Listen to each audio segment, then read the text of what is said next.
to entertain you each and every single Friday from 7 to 10. Yours truly, Mr. Dasher alongside the Mixmaster Neo. Joining me in studio now, we have a gentleman. He is here. Good night, sir. Everything good? Yes. Come down, my woman. You cool? Alright, everything I want you to do right now. I want you to introduce yourself to We Room and the world right now. Let them know you're here. Well, We Room, Trinidad and Tobago and the world. I am Kerne Ramnath, registered nurse 9093, and now first male midwife to be trained in Trinidad and Tobago. Fire! Fire! Right? Fire! So other than here, rock. Right? You know, we don't feature the artists and things, but you know, we had a feature. We're gonna say this, we phenomenons, we unique people in society in Trinidad and Tobago, especially right here, and you've seen it right here for the first time in We Room Radio. So let them know who you are again. Let them know what you do. Kerne Ramnath, registered nurse and now licensed midwife of Trinidad and Tobago. The first male midwife. Male midwife. Male midwife. Yes, trained in Trinidad and Tobago. Right here. Yes. So let me ask you something, right? Was this you being a midwife anything that you saw yourself doing at a younger age? No way at all. I saw myself as a motorbike police. I'm going up straight. I saw myself as a motorbike police, riding around, doing what the police do. I saw myself as a policeman. My stepfather was a policeman, so I did intend to follow in that same line and trend. Yeah. Alright, so what made this choice then? Well, getting into nursing, I had just finished school. And at that point in time, I think it was like 2004 and 2006 time, police didn't really teach too much. People didn't train around that time. Alright. So, being out of school, I didn't really get the opportunity to try for the police. The ad for nursing came up in the papers before that. My mom saw it and she was like, "Do you want to do nursing?" I was like, "Man, what are you talking about? Yeah. You know nothing about this here." I was like, "Alright, no problem. So if you say so, is that?" So we went on, I applied, I got interviewed, I was successful in 2006. Started in March 2006, BNEP 7. BNEP means Basic Nursing Education Program, but 7. And successful completion in 2009. Right, nice. Nearly 10 years an RN. June 2019 we make it 10 years a registered nurse. And now when my midwifery career has now just begun. Yes. Alright, nice. So let me ask you something, right? You being the very first midwife. I feel in history for me, I don't say only in Trinidad and Tobago. Yeah. What was the impact on other people, especially like your peers, probably your friends, who's saying that, boy, you sure you really want to do this? And you know, how did that feel? How was that experience for you? Well, what I would say, we came up in nursing knowing that males couldn't be trained as midwife and practice as midwives in Trinidad. Right. That is how the Nursing and Midwifery Act then was. It got amended in, I think, 2013, 2014. And regulations then allowed for males to train and practice midwifery in Trinidad and Tobago. So when that happened, I always had been eager to go into this field, just through natural, being eager to progress in the profession and personal development. I always looked at the field as something I will do in the future. Coming up as a student nurse, my batchmate Renata Lewis and he always said, "Boy, you have to become midwife someday, you know." Not knowing that I would move on to that because he is now in the air guard. He's a registered nurse, yes, but he's in the air guard. Okay. So I moved on, right, and didn't plan for it to be history, right, as I was the only male in the batch. Now we have a school in South, and I have a school in the North. Yeah. The South didn't take any males. The North took males. Actually, only Northwest Regional Health Authority cleared a male to go for training because it's the 5 regions nurses are taken from to train. And I was the only male at that point in time. Now another batch started this month, and it have another male in there. One. Alright. Right? Well, he like my brother in the nursing. Yeah. All amazing. So, sorry. So we progressed to that, right? How my colleagues felt, they was like, yes, as you said, boy, you sure? Yeah. And then it's an intense program, so people was like, boy, your program intense, you know. It's real pressure, it's real hard work. So I was just like, alright, no problem, because I'm a kind of go-getter kind of guy. If I want something, I will go get it and I will try hard and I will succeed. Respect that. So I like that. we went out there. I got a lot of support. Other than the ones who would query, you know, if you could do this, and bad mind people, and you know, kind of skeptical and yes. It was a bit tough cementing the idea of a male midwife, right, in Port of Spain general, because it never happened before. But I think I did a really good job in sensitizing and making them understand that, hey, this is where we are now. Male midwives have to come to and train. They have to come and practice. You will get accustomed to that. You understand? So that, and as again I said, the support was great from the midwives themselves. Yeah. Right? In your group, the people in your batch, yes, like, people in my batch, the licensed midwives themselves, the experienced ones with the years, the head nurses, the junior, the midwives, the head midwives, everyone.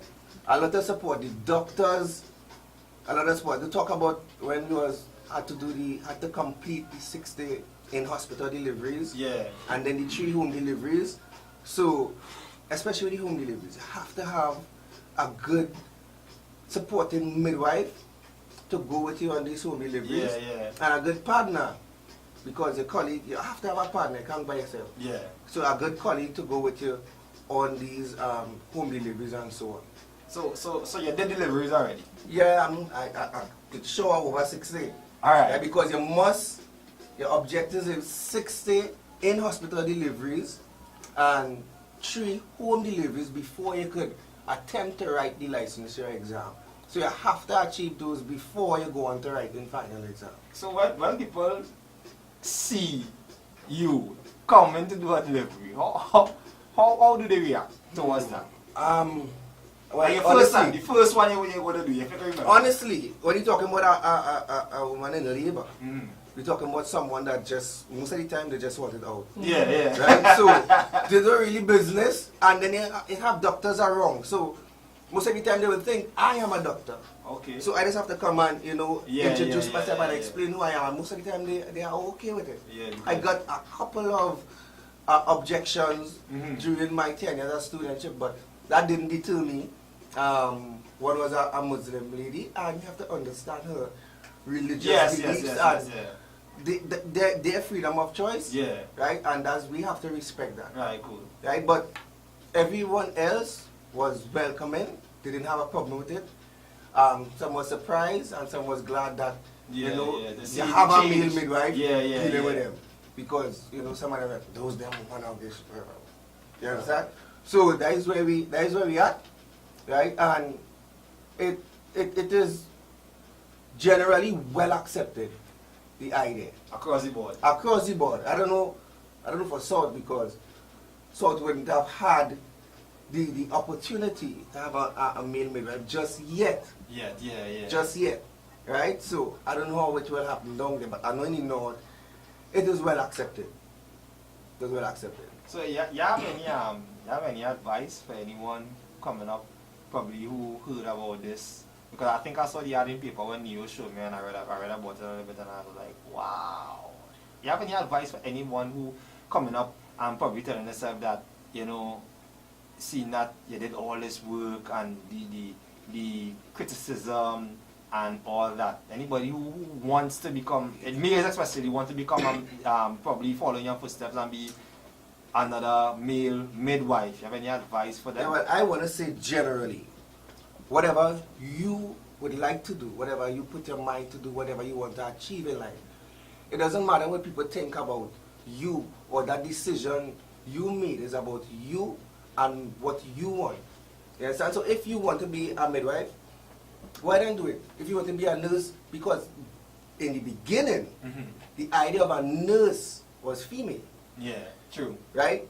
The most of the male nurses in Trinidad right now are, the majority are registered mental nurses, well, psychiatric nurses. Yeah. It have the general nurses. Yeah? But it has progressed over the years. So I expect it to progress over the years. And it's a wonderful field. My colleagues, my co-workers are very diligent.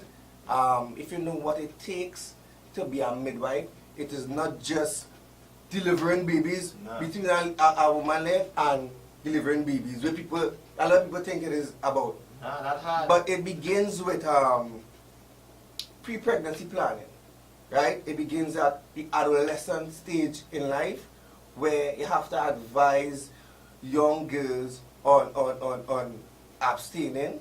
If they are adamant about sex, you have to advise them to do, because some of them, you can't stop them. Yeah. But you have to try that, to take the safe route. You have to tell them what's the pros and cons about sex and all of these things. And you have abortion-related care, you have intrapartum care, you have pre-pregnancy care, you have postnatal care, you have neonatal care. So it's not just about delivering a baby. It's a wide range of things. It's the general care of a woman, right? It's the general care of a woman. It's the same atmosphere you would give an obstetrician, right? That is a specialist doctor in the field, in that field, right? Is that the same atmosphere? You understand what I'm saying? Yes, I understand. So yeah. Alright. Well, I might be the first to say it. I'm very proud of you. You're a very brave young man. You have a real belly to be in a room with a pregnant lady screaming to do what others do. And I say hats off and kudos to you. Yes. That is not a work for me. It really takes a lot. Yeah. And I give kudos to who was there before and who spent years in the field as midwives, some 40 odd years, some 50 odd years. I'm telling you, there are midwives who still practice right now, and they probably 40 plus years in practice, and they are great mentors. They are the experience that we look up to. You understand? But this category of professionals are way underappreciated, because I consider them the keepers of the gateway.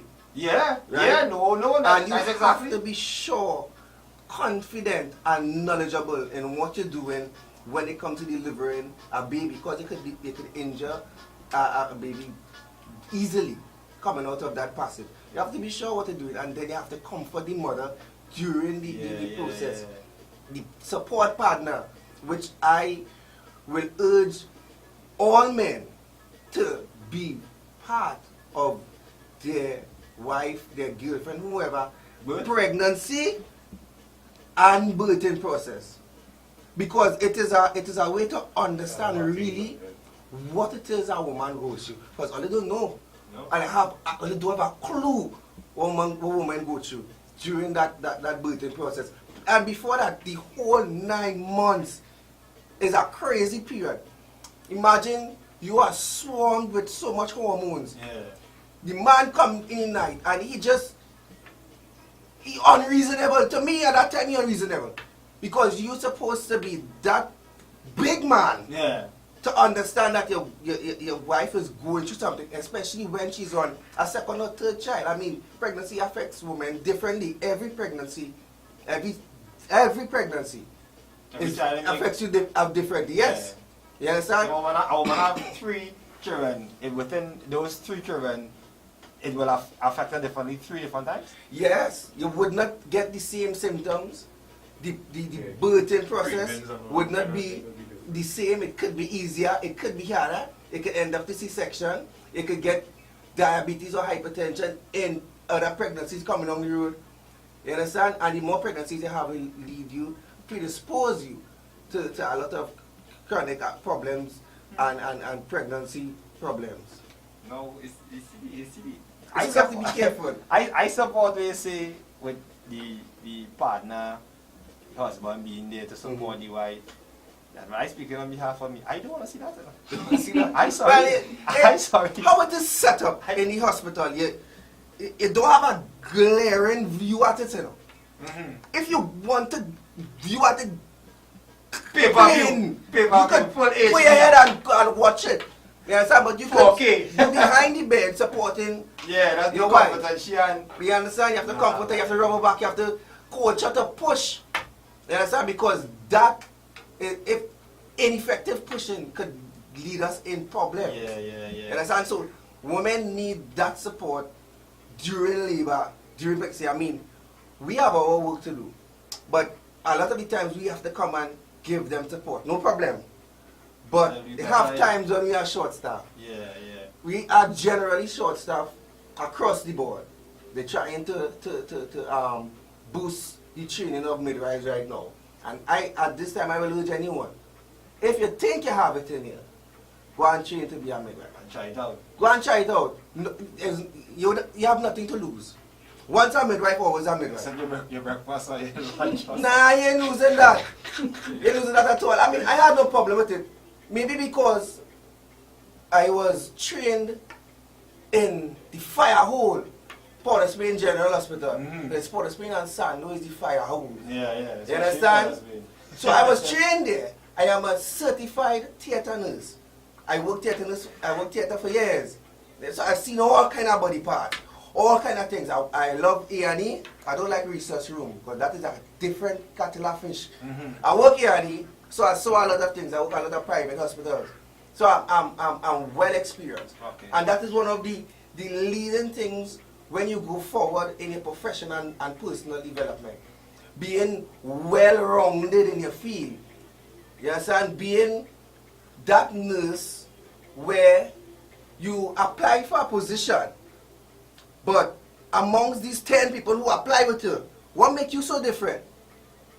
What makes you that person to come and get this position? You have to be marketably different from everybody. Yes. You understand? Yes. I'm a midwife.